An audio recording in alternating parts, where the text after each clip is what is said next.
Anong paghukom ang ibibigay ng Diyos sa bawat isa sa atin sa wakas ng panahon?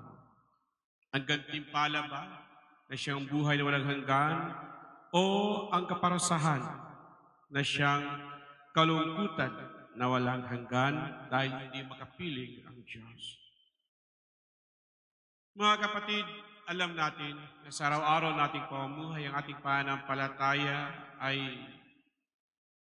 sinusubukan o di kaya'y minsan inuusig, lalong-lalo na kung sa ating pamilya, kamag-anak, ay may mga hindi nananalig sa Diyos na katulad natin, na hindi nagkaroon ng pananampalataya na meron tayo, na hindi naniniwala sa katauhan at pagka-Diyos ng ating Panginoong Heso Kristo. Maraming posibleng dumaan sa ating buhay upang subukan ang ating pananampalataya.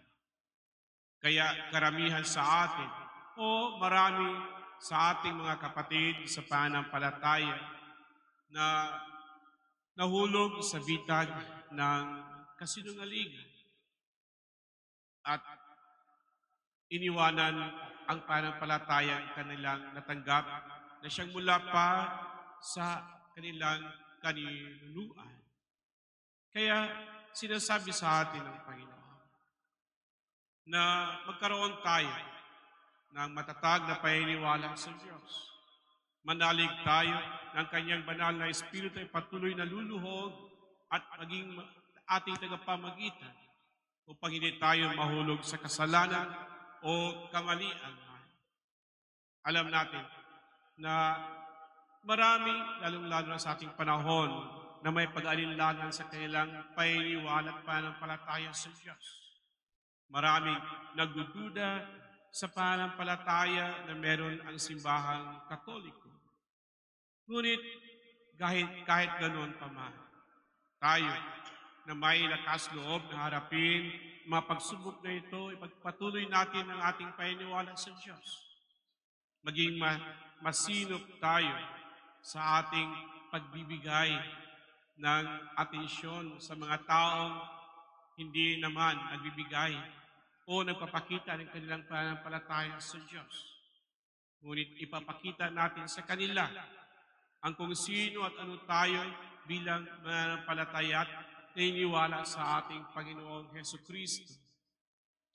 Mga kapatid, alam natin na ang buhay ng tao sa mundong ito ay may wakas at may hangganan. Araw-araw, binibigyan tayo ng pagkataon ng Diyos upang maipakita kung gaano tayo katatag sa ating pananampalataya at paniniwala, pananalig sa Kanya.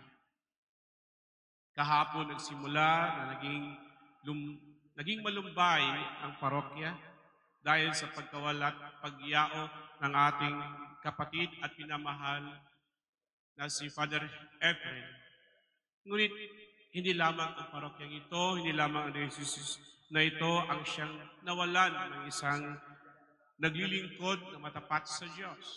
Pati na rin ang diocese ng Tagbilaran sa Bohol, sa parokya kung saan ako nanggaling, dahil isang pari din ang nawalat yumao, si Father Apolinario, si Father Protasio Apolinar ang nahulog sa alta presyon at na-stroke 5 days, more than a week already, that he's been in the hospital, in the ICU, nagkoma at kagabi pumanaw.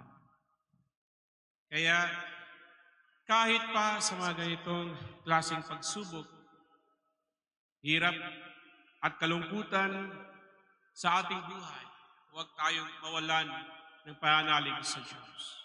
Patuloy tayong manalangin, araw man o gabi, sa kada panahon na ibigay ng Diyos sa atin upang may pagkataon tayo na maging kaisa niya sa ating mga panalangin. Huwag tayong mawalan ng pag-asa at pagmamahal sa Kanya dahil siya lamang ang ating sandalan. Siya lamang ang nagbibigay sa atin ng grasya upang magkaroon tayo ng buhay na walang hanggan. Naghirap man tayo, puno man ng lumbay, puno man ng hapis ang ating buhay sa mundong ito. Ngunit huwag nating kalimutan na ang totoong buhay na ibibigay ng Diyos sa atin ay siyang buhay na walang hanggan doon sa Kanyang kaharian. Sana po sa pamamagitan ng banal na Espiritong siyang nagbibigay sa atin araw-araw ng sigla sa pananampalataya, maging siya nawa rin ang ibigay sa atin ng karunungan upang siya'y maging ating tanglaw habang tayo naglalakad patungo sa buhay na walang hanggan. Amen.